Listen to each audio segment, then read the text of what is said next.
Olá, eu sou Paulo Leonel Franco e não precisa mudar de canal, você está assistindo ao Cabeça para Cima. É que hoje eu estou aqui numa missão gloriosa, eu tenho a honra de substituir a dona Rebeca Câmara, que está viajando, e a nossa querida Celeste Fernandes, que hoje está afônica, não vai poder apresentar o programa, então me convidou, eu aceitei com muita honra, um prazer será dividir o Cabeça para Cima com você hoje, aqui na Boas Novas. A Bienal do Livro completa 30 anos agora, em 2013, e nós estamos na 16ª edição aqui no Rio de Janeiro. A cada 2 anos, ela apresenta novidades, mesas redondas, noites de autógrafos, e um dos grandes eventos este ano na Bienal é o lançamento do livro 1889, do jornalista e escritor Laurentino Gomes. É sobre isso que nós vamos conversar hoje aqui no Cabeça para Cima. Assista o nosso informativo e eu volto já já com um papo que eu tenho certeza que vai ser sensacional. A Bienal do Livro é um evento literário brasileiro organizado no Rio de Janeiro desde 1983. Sua primeira edição foi realizada nos salões do Hotel Copacabana Palace e hoje ocupa o Rio Centro. É considerado o maior evento cultural da cidade e a maior festa literária do país. Entre tantos autores, participa deste evento o Laurentino Gomes. Ele nasceu no ano de 1956, na cidade de Maringá, no Paraná. Formou-se em jornalismo na Universidade Federal do Paraná e fez pós-graduação na área de administração, na USP. Há 30 anos, atuando como jornalista, trabalhou como repórter e editor para diversos veículos de comunicação no Brasil. Além de exercer a função de jornalista, é responsável também pela publicação dos livros 1808 e 1822, lançados em 2010, que superaram recentemente 1,5 milhão de exemplares vendidos. E nessa Bienal, ele lança o livro 1889, última parte da trilogia sobre as datas que marcaram o Brasil no século XIX. Então, para conversar sobre a Bienal e sobre os livros do Laurentino, ninguém melhor, claro, do que Laurentino Gomes, escritor e jornalista, autor dos livros 1808, 1822, está no Rio de Janeiro para lançar o 1889. Tudo bem, Laurentino? Tudo bem. Tranquilo? Tranquilo. Mais tranquilo do que eu. Eu tenho uma responsabilidade aí, que é manter esses números de vendas do livro, mas ainda assim eu estou tranquilo, sim. Você, aliás, nos prestigiando, quando você lançou o 1808, você esteve na Boas Novas. Quando você lançou o 1822 também, e agora lançando o 1889. Muito obrigado pela gentileza de nos honrar com a tua presença aqui. Eu é que agradeço. Eu tenho vindo aqui, cada lançamento eu venho para Boas Novas, já virou um ritual e é impressionante. A repercussão é enorme, eu recebo e-mails, cartas, a torcida dos telespectadores. Então, para mim, é uma experiência sempre muito agradável. Que bacana. Quem está acompanhando o Laurentino é a sua esposa, jornalista, também sua agente literária, Carmen Gomes, casada com o Laurentino e ela contribui com as pesquisas e divulgação dos livros. Você é pesquisadora dos livros do Laurentino, Carmen, ou você ajuda o Laurentino a pesquisar? Eu ajudo o Laurentino a pesquisar. Aham. Ele é um bom pesquisador, ele gosta de fazer esse trabalho sozinho, porque ele acha importante procurar detalhes que talvez pedindo a alguém para fazer não conseguiria. Aham. Mas eu dou uma colaboração, assessoro, mas o mais importante é a divulgação. Aquela o que a história gente chamaria o fazer acontecer depois da obra pronta. Aham. Mas ele Essa história de que por trás de um grande homem tem uma grande mulher, no caso de vocês, é verdade. No caso, ela está na frente, mas né? eu acho que eu estou ao lado. Estamos seguindo juntos. Porque é uma parceria, para nós, assim, feliz, que é a conjugal e a profissional. Bacana. E um trabalho complementa o outro. Então, assim... Você está desde o início, essa parceria desde o 1808? Sim, sim. Eu conheci a Carmen há muitos anos, havia muitos anos. E eu era jornalista, editor, repórter de jornal e revista e decidi fazer um livro-reportagem. E ponto. Mas aí a Carmen havia se especializado numa área muito importante que era o marketing. Ou seja, como divulgar um produto, um serviço novo, como comunicar às pessoas que uma vez você tendo feito alguma coisa que merece ser conhecida, você vai levar para... E aí fizemos essa parceria e tem sido muito bom, tem sido muito agradável, porque eu cuido da área editorial, ou seja, eu pesquiso, eu escrevo, dou aula, dou palestra, e ela cuida de todo o resto. Ela cuida da agenda de eventos. Leva você para todos os lugares, acompanha. Ela que me põe para trabalhar, no fundo, né? Isso é muito bom. Como é que você começou a escrever, Laurentino? Como é que você na tua juventude, foi se interessar por escrever? Você sempre quis ser jornalista, porque antes de ser escritor, você é jornalista. Você fez pós-graduação em administração, né? Você é de Maringá. Como é que você foi parar no jornalismo? Essa é uma história muito antiga, né? Eu sou de uma família de agricultores do interior do Paraná. Meu pai era um pequeno agricultor, cafeicultor, numa cidadezinha próxima a Maringá, chamada Água Boa. Tem 3 mil habitantes. Tinha na minha época, agora talvez nem isso. Era uma pessoa que tinha estudado só até o 5º ano primário, mas ele gostava muito de ler. Meu pai valorizava muito a leitura. E eu, quando eu era moleque, eu ia levar o almoço para o meu pai, que estava trabalhando na roça. E aí nós nos sentávamos debaixo de uma sombra de um cafieiro e ele começava a me contar a história. Ele era uma pessoa muito religiosa e ele contava a história da igreja, do imperador romano, das perseguições contra os cristãos no circo romano e tal. E eu ficava fascinado com aquelas histórias. Era um momento de muito prazer para mim. E eu acho que isso me incutiu um certo DNA, um código genético que me levou tanto ao jornalismo quanto agora a escrever livros de história. Então, meu pai já é falecido, mas ele é uma espécie de mentor intelectual dessa história. Você área. Tinha quantos anos? Aí eu era moleque, eu tinha 6, 7 anos. Olha, sensacional. E você quebra um paradigma, né? Porque você consegue vender mais de 1,5 milhão de livros num país de habitantes que quase não leem livros. O que você consegue explicar esse fenômeno? Eu acho que tem 2 razões principais. A primeira é a linguagem dos livros, né? Ou seja, eu uso essa minha experiência como jornalista para levar ao leitor um livro com uma linguagem bastante fácil de entender. Ou seja, ninguém precisa sofrer para estudar só história do Brasil. Infelizmente, nas escolas, às vezes, os alunos, os estudantes, crianças, adolescentes, estudam história como se fosse física, química, matemática. Tem que decorar para estudar, tem que decorar nomes, aquelas histórias, datas que eles não conseguem entender exatamente o que significam, né? O que eu faço é contar essa história com uma certa profundidade, mas trazer também casos pitorescos, bem-humorados, interessantes, para que as pessoas se sintam atraídas por esse tema.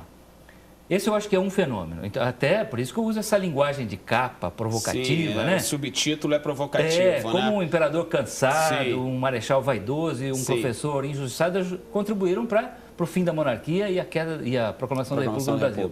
É uma forma de atrair a atenção do leitor. Mas eu acho que tem a ver também com o momento em que nós estamos vivendo. O Brasil vive hoje uma experiência inédita na sua história, que são quase 30 anos de democracia sem ruptura. Verdade. É a primeira vez em que todos os brasileiros estão sendo chamados a participar da construção nacional, a construção do futuro, de forma coletiva.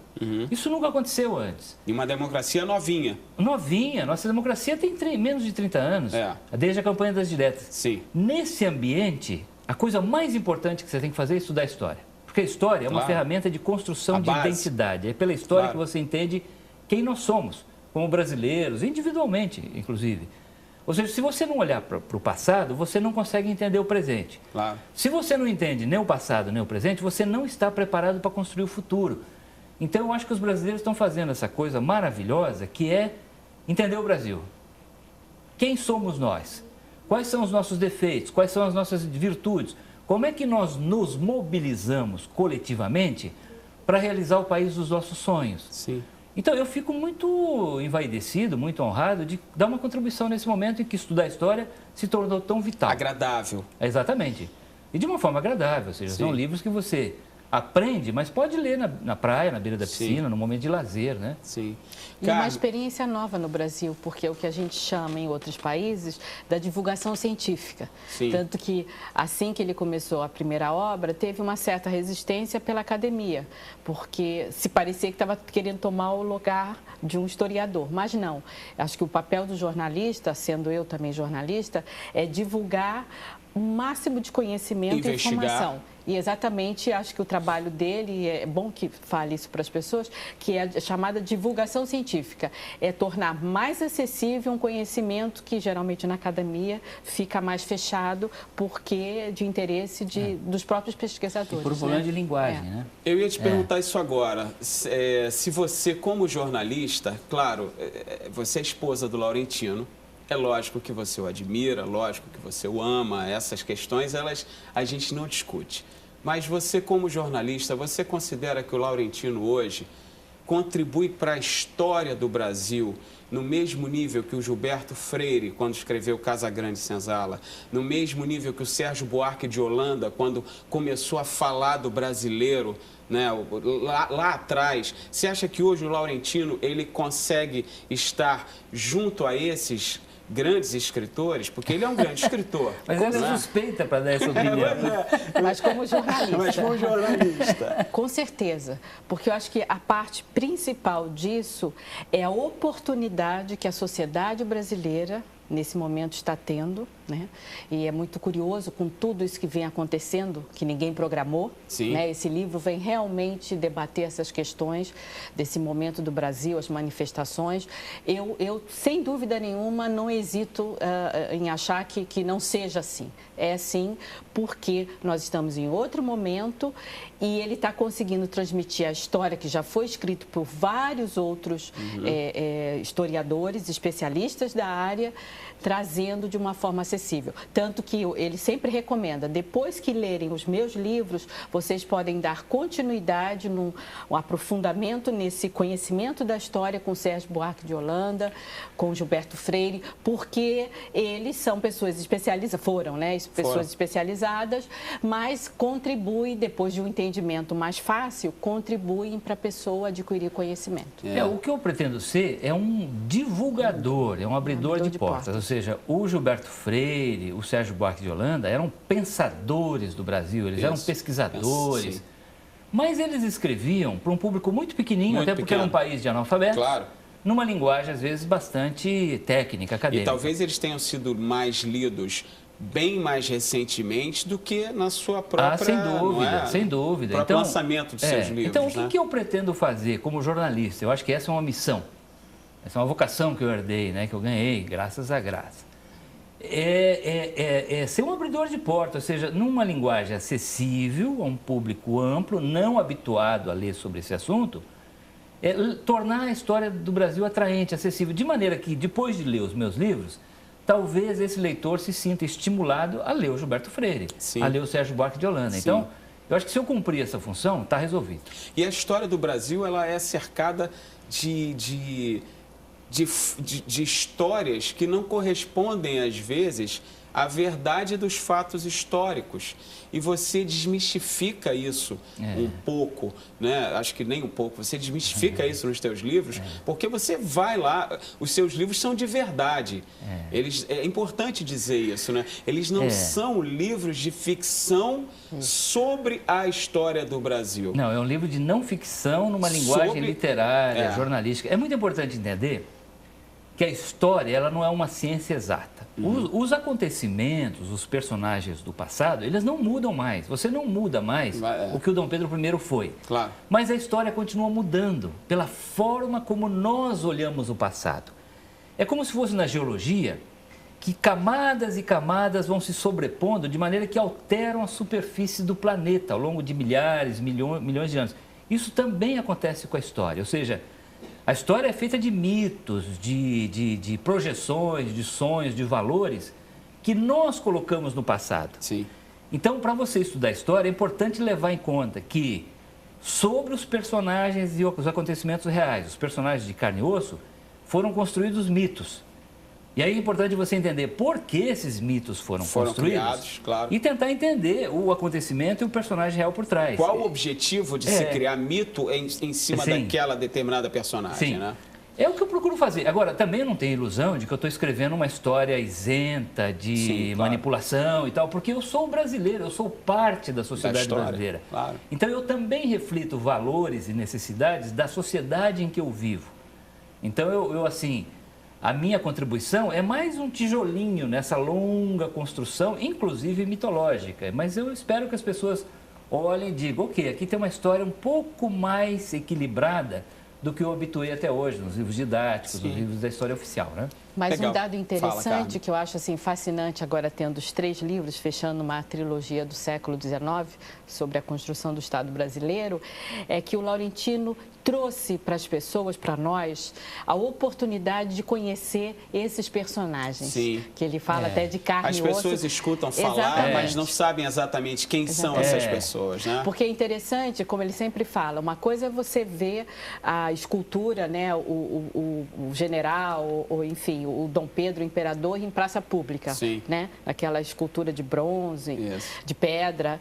Mas outra coisa é você perceber, lendo, que aquela pessoa, além de ter feito tudo aquilo depois, passado, né, o período todo da história, ela também teve uma vida pessoal. Né? Verdade. Então, eu acho que isso encanta Isso é bacana, muito. né? Isso é, mas eu acho que é isso que atrai a leitura para quem gosta de ler, porque humaniza aquela personagem. Eu acho que quando você joga luz no ser humano real, com os seus defeitos, com as suas virtudes, com as suas fragilidades, é interessante você observar que o rei Dom João VI, ele era um ser humano muito parecido com nós 3 que estamos aqui agora. Ele tinha angústias em relação ao futuro, ele tinha hábitos, a história um pouco manias. camufla isso. Né? Mas quando você joga luz no ser humano real, você torna essa história também mais atraente e próxima para o leitor, que é um ser humano real. Ele se identifica, ele fala, então o Dom Pedro I foi o herói da independência, mas ele tinha sérios defeitos, ele era um homem mulherengo, ele era um homem bastante aventureiro na sua vida privada, né?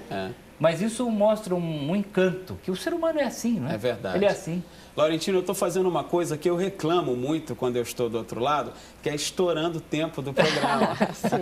Então a gente precisa fazer um intervalo e a gente volta já já para bater esse papo com a Carmen, com o Laurentino. Só esperar 2 minutinhos que já já a gente está de volta. Cabeça pra cima. Cabeça pra cima. Voltamos com Cabeça para Cima de hoje, recebendo o Laurentino Gomes e a Carmen, sua esposa, jornalista, pesquisadora, para bater um papo sobre Bienal, sobre literatura. Eu tenho certeza que você está curtindo aí o nosso papo. Laurentino, como é que você está lançando 1889, não é? Um livro que fecha a trilogia, 1808, momento da vinda do Dom João para o Brasil. Segundo você, quando o Brasil realmente ficou independente, quer dizer, quando o Brasil foi descoberto, quando o Brasil foi descoberto, inventado, porque mesmo. Você mesmo diz que a gente foi descoberto em 1500, mas que só fomos descobertos de verdade para o mundo em 1808. Exatamente. Depois você escreve 1822, que fala da nossa independência, e agora você fecha a trilogia com a proclamação da República. Antes de chegar no 1889, como é que você... De onde veio a ideia de escrever o primeiro livro de história, o 1808? De onde veio essa história? Isso foi uma feliz coincidência. Eu trabalhava na redação da revista Veja e a revista tinha um projeto de fazer uma série de especiais sobre a história do Brasil que iam ser distribuídos de brinde para os leitores. Um deles era sobre a vinda da família real e eu fiquei encarregado de cuidar desse assunto, de pesquisar. Aí o projeto foi cancelado. Num primeiro momento eu fiquei chateado com o cancelamento, mas eu já tinha começado a pesquisar e aí eu fiquei encantado com aquele príncipe regente, futuro rei Dom João VI, que era muito feio, não tomava banho, tinha medo de caranguejos, de trovões, de ciris. Era um homem muito... Ele tinha quantos anos quando era príncipe regente? Em que idade que ele estava? O Dom João era muito novinho. Ele... Era um rapaz? Ele nasceu, se eu não me engano, em 64. Então, quando ele veio para o Brasil, ele tinha 40 e poucos anos. Já não era tão assim, rapaz. Mas ele tinha assumido bem antes, né? Sim, lá bem em Portugal. Antes, quando ele veio bem antes. Claro. Ele tinha 30 Ele veio para cá com 40 anos, Exatamente. 40 e poucos anos. E essa rainha louca, a rainha de Portugal, que tinha enlouquecido, ensandecido e tinha sido incapaz de governar, então teve que chamar o filho mais novo. A Carlota Joaquina, uma mulher maquiavélica. Aí eu decidi transformar aquele projeto que era da revista num livro-reportagem. Aí eu fui surpreendido. Eu não esperava que esse livro tivesse a repercussão que ele alcançou. o que me animou a escrever o segundo livro, 1822. E aí depois veio o terceiro, essa trilogia. Sim. Porque essas 3 datas, elas marcam a construção do Brasil, aliás, do Estado brasileiro, o Brasil do ponto de vista burocrático, A identidade institucional, do Brasil, né? durante o século XIX. É Eu diria verdade. que, para você entender o Brasil de hoje, é preciso estudar essas 3 datas. É porque é ali que verdade. o Brasil foi plantado, ele foi inventado, É verdade. da forma como ele funciona hoje. Você ajudou, Carmen, o Laurentino, desde o início, nesse primeiro projeto? Sim, sim. Um ano antes dele lançar o 1808, ele conversou comigo, porque eu trabalhava em marketing, né? Eu tinha assessoria de imprensa, e nós conversamos sobre como fazer acontecer um trabalho num momento tão importante que era a comemoração dos 200 anos. E foi incrível, né? Vendo nos dias de hoje, que realmente o livro se tornou o ícone, a referência desse momento que o Brasil, né? Talvez se não tivesse o livro, não sei se passaria desapercebido, porque Sim. é uma data tão assim distante Tão nas distante, escolas. né? A gente sempre tem referências como a independência, a própria proclamação da República, mas a vinda da corte, isso nós estudamos, eu pelo menos me lembro. Muito remotamente. Muito Muito remotamente. remotamente, Acho que muitos claro. livros, muitos alunos nem estudaram. Não, é verdade. Eu acho que em interessante. paz, você falou das estátuas, né? E eu me lembrei Tem o Dom João na Praça 15 aqui no Sim. Rio de Janeiro. Quem conhece o Rio de Janeiro, na saída das barcas, na estação da Praça 15, tem uma estátua do Dom João num cavalo, né? Ali. E muita gente não sabe. Não sabe quem é o Não Dom sabe. João. Muita gente não sabe quem é o Dom João e sobre ele pesam apenas essas impressões que você disse. Um cara imaturo, que não gostava de tomar banho, que tinha medo de caranguejo, uma rainha louca. O Brasil começou a tomar um conhecimento maior a respeito do Dom João com o filme da Carla Isso. Camurati. Sim, A Carlota Carlota Joaquina. Joaquina, que era um bom filme, um filme que... Mas bastante caricato mas também, muito né, caricato, Laurentino? muito Né? caricato. O Nanini Então, fazendo o Dom João. O Mário Nanini e a Marieta Severo, E a Marieta né? fazendo a Carlota Carlota. Então, o que eu procurei mostrar no meu livro é que, sim, o Dom João era realmente um personagem muito caricato, mas não só isso.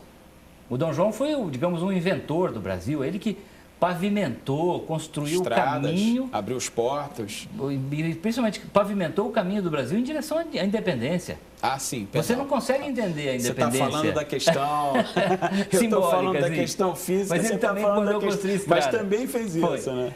Mas é assim, se você não olhar os 13 anos que a corte portuguesa passou no Rio de Janeiro, as transformações que o Brasil viveu nesse período, você não consegue entender a independência em 1822. Aliás, feita por quem?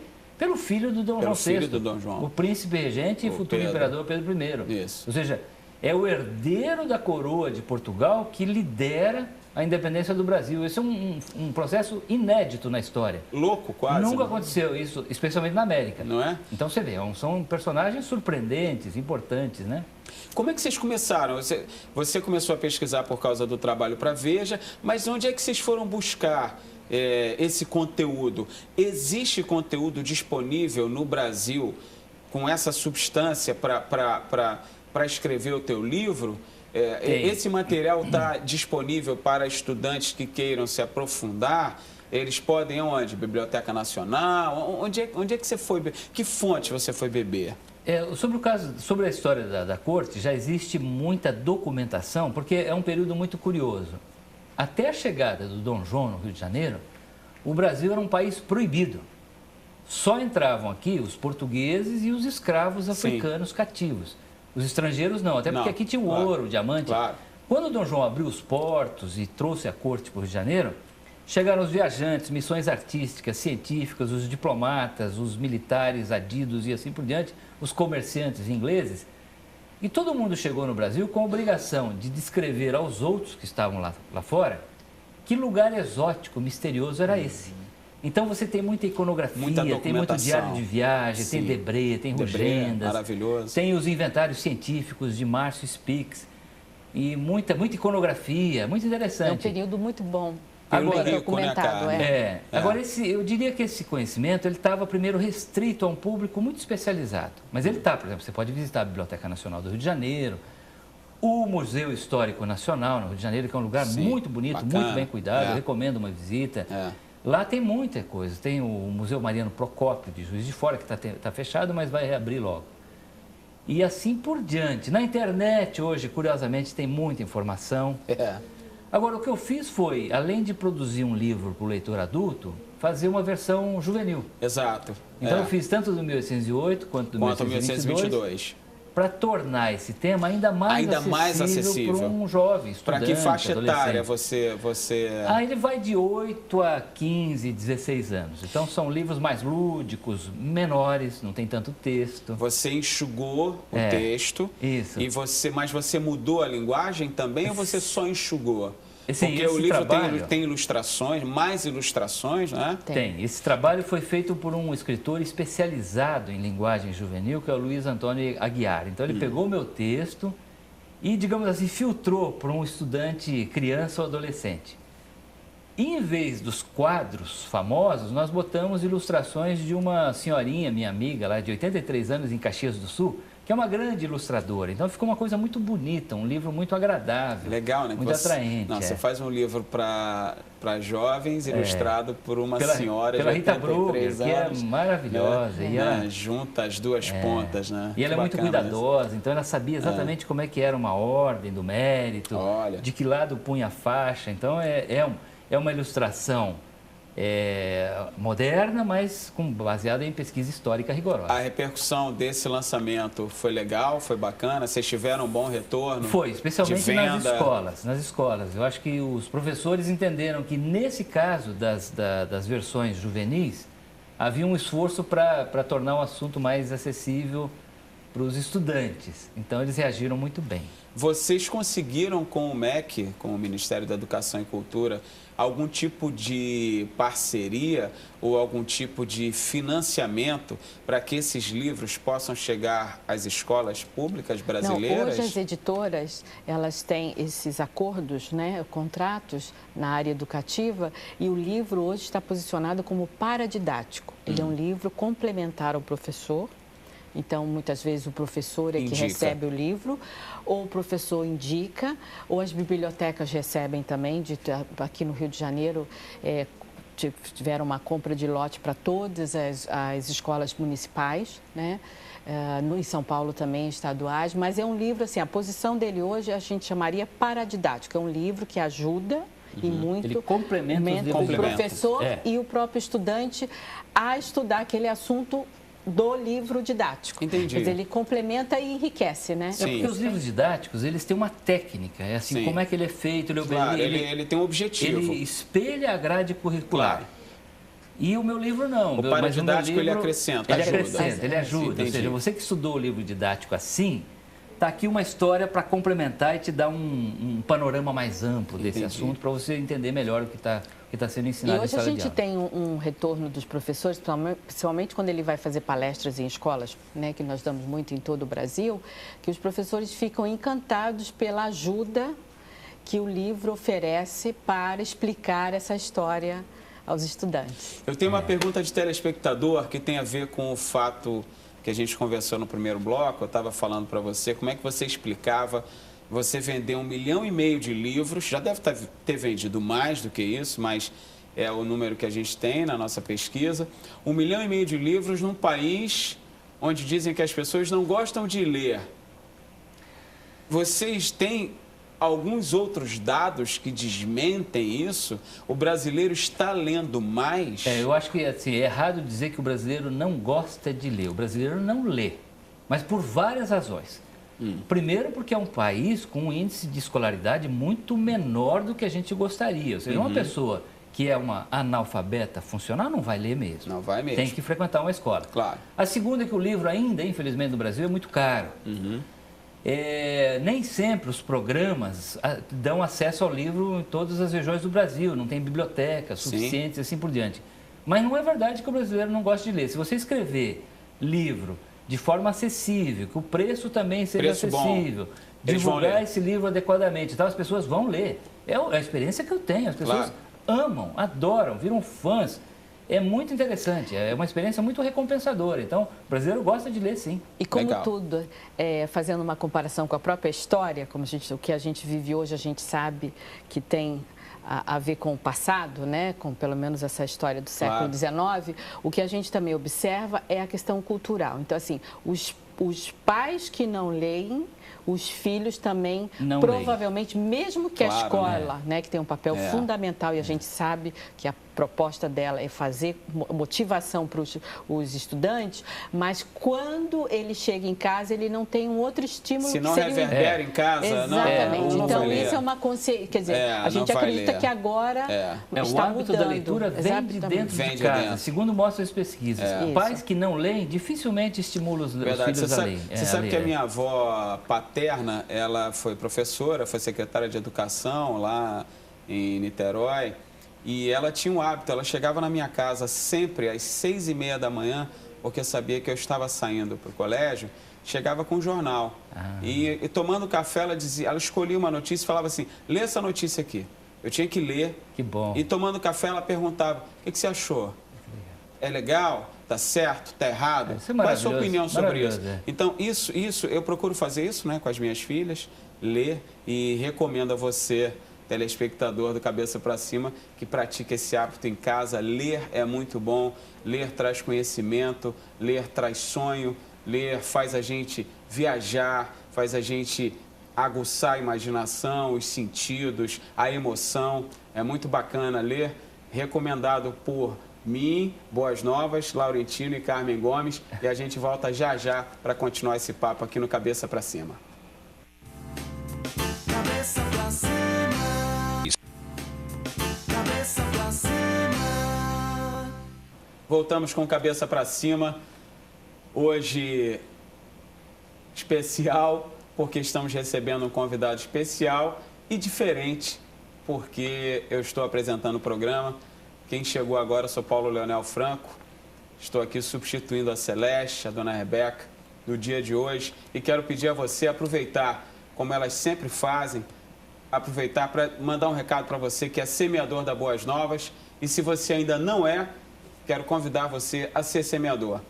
Quando você escolhe a Boas Novas para contribuir, para semear na Boas Novas, você está fazendo com que programas como Cabeça para Cima aconteçam. Você está fazendo com que programas como Antenados, Baba é Bíblia, Tudo Mais, como o jornal Boas Novas Brasil, tudo que acontece 24 horas no ar na programação, ela acontece porque você é semeador. Então, eu também quero deixar aqui o meu convite. Seja semeador da Boas Novas, a gente pode chegar onde você não pode, mas a gente consegue chegar mais longe. Cada vez que você semeia, a gente chega mais longe. Igual aos livros do Laurentino, chegando cada vez mais longe. Você já foi traduzido para quantos idiomas? Aliás, é uma grande coincidência, porque agora no começo de setembro, o livro 1808 está sendo lançado nos Estados Unidos. Olha, E aí é a vitrine do mundo. É uma coisa muito daí? curiosa. É muito curiosa porque só 2% dos livros lançados nos Estados Unidos são de autores estrangeiros.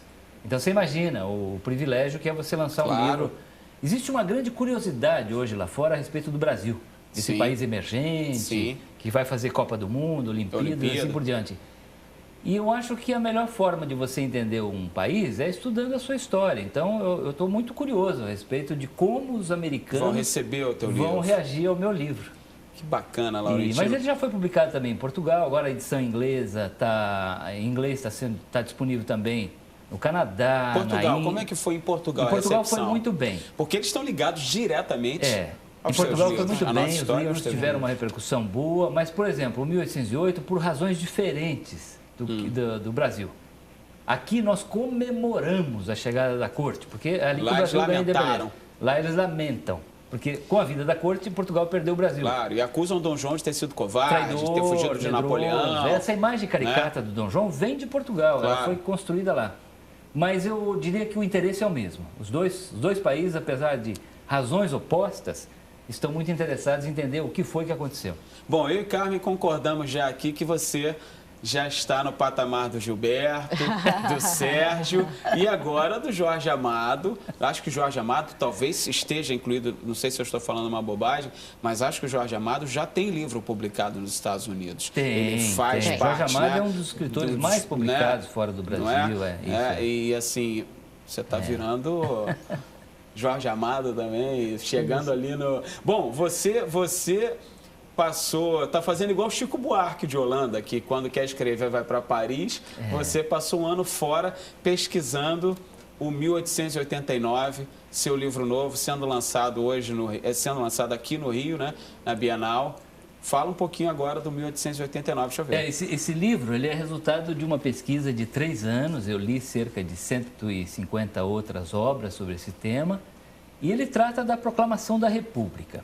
Eu pesquisei aqui no Brasil, moramos eu e a Carmen um ano nos Estados Unidos, na Pensilvânia. Lá eu frequentei um centro de estudos importante sobre o Brasil, que é a Biblioteca Oliveira Lima, em Washington. E esse é um livro que narra os episódios que envolvem essa grande transformação ocorrida no Brasil em 1889. Ou seja, o Brasil foi, durante 67 anos, uma monarquia na América, cercada de repúblicas de todos os lados. Cercada de repúblicas, né? Foi um caso único na América. Nós tivemos, aliás, nos Estados Unidos, quando eu contava para as pessoas que nós tivemos um rei, Dom João VI, e 2 imperadores, Dom Pedro I e Dom Pedro II, às vezes elas achavam que eu estava contando piada. Porque ninguém nunca imaginou que houvesse isso na América. Mas o Brasil, depois de 67 anos, ele se torna uma república. E é uma república muito peculiar, porque os propagandistas republicanos, eles defendiam liberdades, direitos civis, ampliação da participação popular no poder, liberdade de expressão, o direito do voto, mas essa república vem por um golpe militar do Marechal Deodoro da Fonseca. O Brasil logo se torna uma ditadura com Deodoro e Floriano Peixoto. Então é uma república curiosa porque ela está distanciada das ruas. Ela não tem muita participação popular. Distanciada daquilo que uma verdadeira república seria.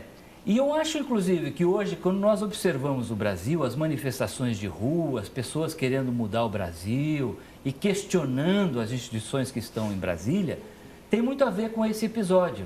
Com esse momento. Ou seja, uma república que promete muito e cumpre pouco.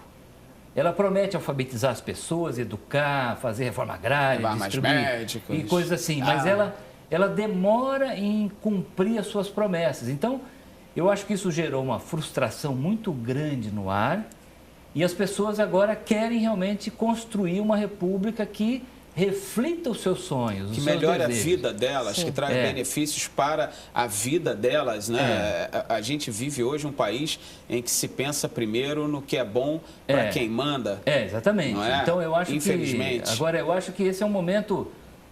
Eu acho que o Brasil hoje tem 2 coisas perigosas. Uma é a gente perder a esperança, achar que o Brasil não tem conserto, que é um país. E a outra, que é vizinha desse problema, que é o cinismo. Dizer assim, olha, o Brasil é corrupto também, eu também vou virar corrupto. Isso. Nada funciona, o Brasil é um país violento. Não precisa funcionar, porque é tudo assim mesmo. Eu acho que não, acho que assim, a gente não pode perder a esperança e não pode perder o sonho que nós temos em relação ao Brasil. Nós temos que sonhar com um Brasil melhor. Claro.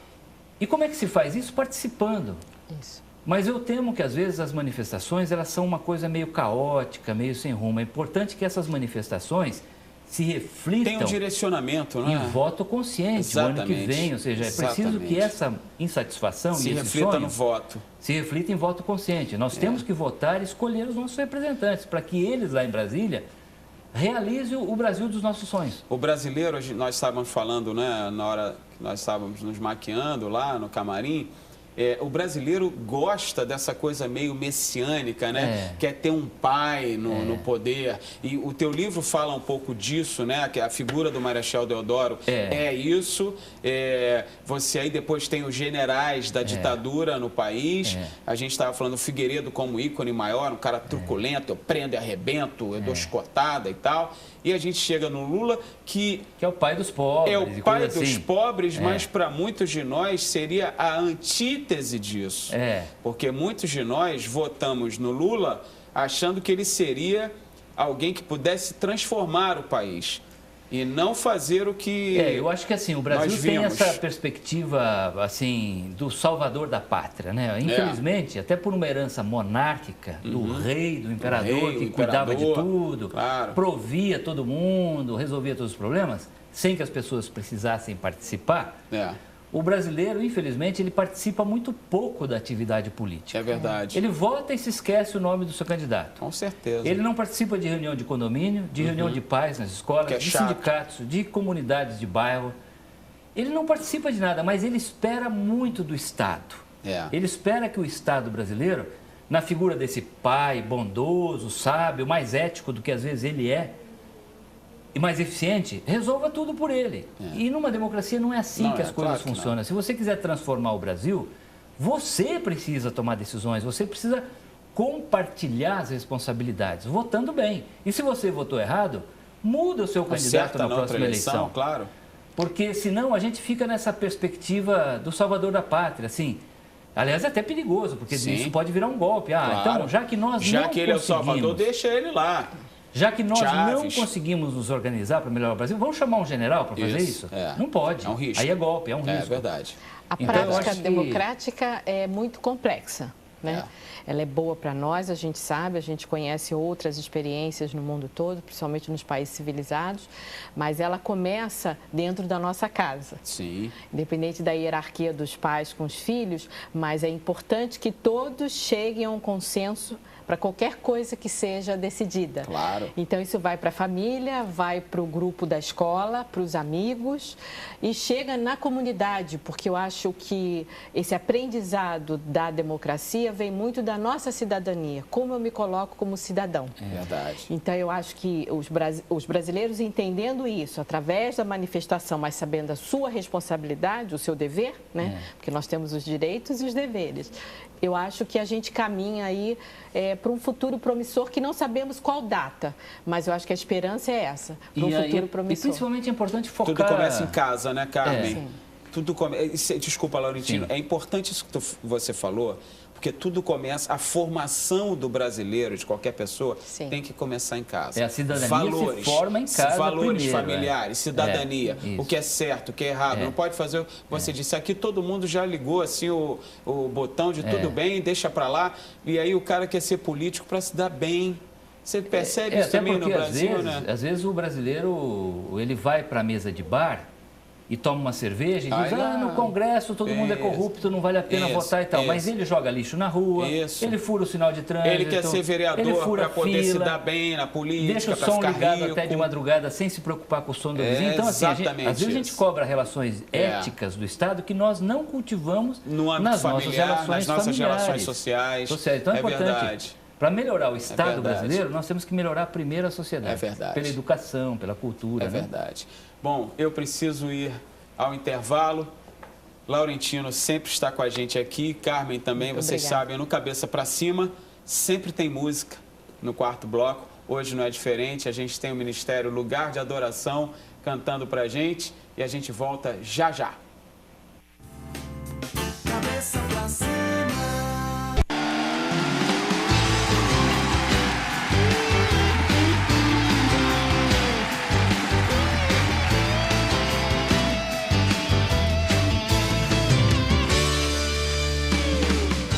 Parece impossível meu sonho, desacreditado por muitos eu fui, mas depositei minha fé em ti. O grande eu sou, tornou-me possível aos olhos, antes que era só meu clamor, sabendo que tu és para mim. O grande eu sou.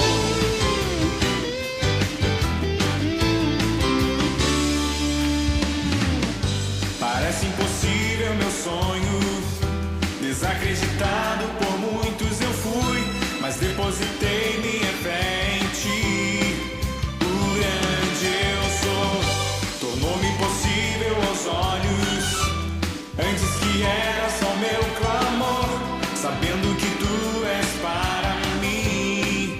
O grande eu sou, por eu buscar tua face e ouvir a tua voz, eu sou mais que vencedor.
Legal, galera. Lugar de adoração. Qual é a igreja de vocês? Igreja do Nazareno, em Grão-Pará. Grão-Pará? Isso, é Rio de Janeiro mesmo, né? Não é Não fora é lá, do estado, não é fora do estado, é não. Rio de Janeiro mesmo. É aqui. É lá para os lados de Nova Iguaçu. Terra do Marrom, Nova Iguaçu. Isso aí. Terra do Marrom, nosso cameraman, Marrom, terra dele. Bacana. Vocês estão fazendo, apareceram os contatos de vocês aí, show direto, cantando em batizado. Até velório. Nós fizemos uma estreia de um louvor nosso no velório, né? Mentira, isso é verdade? É verdade. Uma das canções desse CD, que é Meu Clamor, uma irmã, a gente estava no velório, ela pediu, pô, você pode cantar aquela canção do CD? Eu falei, claro, sim, irmã. claro, então aí sim. Vamos sim. Entendi, bacana. Vou me despedir de Laurentino e Carmen, vocês cantam mais uma pra gente aqui no Cabeça. Perfeito. Beleza? Laurentino, você tá com um stand só seu na Bienal esse ano ou não? Não, eu diria. Já tá lá. Vamos chegar na Bienal. Aliás, quem ainda... a Bienal está rolando agora, né? Até dia 9. Domingo, é? Qual é a data? 8. Dia 8. Bia, qual é a data? 8 de setembro? Dia 8, Até dia 8. Então, você pode aproveitar para vir ao Rio de Janeiro. Quem é do Rio de Janeiro é um programa imperdível. E quem não é do Rio de Janeiro, venha para ver a Bienal. Vai ver o stand do Laurentino lançando lá, ó, 1889. O livro que completa a trilogia 1808, 1822 e agora o 1889, com certeza best-seller também. Já saiu com 200 mil exemplares, a tiragem Essa é uma de tiragem 200 impressionante mil. para um livro de história, né? Não, uma é um tiragem negócio realmente impressionante. 100 mil a mais que o que o 1822. Harry Potter, não, o seu um concorrente aí, que nem é concorrente porque não se aplica, mas 100 mil a mais de um livro que vende muito. Você já saiu... eu acho que ele tem um desafio muito grande, que é repetir o sucesso dos livros anteriores, mas acho que o momento é muito bom. O momento é muito bom porque as pessoas realmente estão bastante interessadas em estudar o Brasil e a história do Brasil. Aliás, eu acho que realmente, se eu puder deixar uma mensagem aqui para as pessoas, deve. Estudem história do Brasil, porque só assim nós vamos conseguir entender o Brasil de hoje e nos organizarmos para construir o país dos nossos sonhos, um país mais justo, menos corrupto, menos violento, mais eficiente. É estudando a história do Brasil que nós vamos resolver esses desafios. País que a gente sonha. Carmen Gomes, obrigado pela gentileza de ter vindo ao Cabeça para Cima. Deixa aí um toque para quem está em casa assistindo a gente. Eu vou repetir o meu marido, né? E eu acho que saiba como nasceu o Brasil de hoje, estudando o século XIX, essas datas ícones e importantes para a construção do nosso Estado brasileiro. Bacana, foi um prazer conversar com vocês. Obrigado pela paciência comigo hoje. Meu Deus, não é fácil não, hein, Celeste, ainda não é, Beca. É duro, a missão é dura. Queridos, a gente termina o Cabeça para Cima de hoje. Foi um prazer estar com você aqui na Boas Novas, no Cabeça. A gente termina com o Ministério Lugar de Adoração.